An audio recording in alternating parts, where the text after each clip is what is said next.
महात्मा कहे करता हूँ जब चुपचाप बैठ जाओ।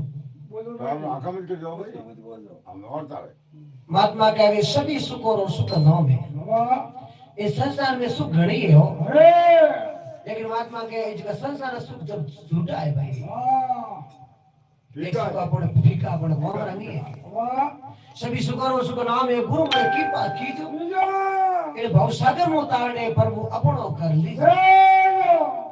ये प्रभु इन भवसागर में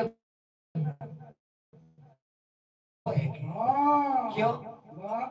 क्योंकि यह संसार सागर है, इन पार होना बहुत कठिन है।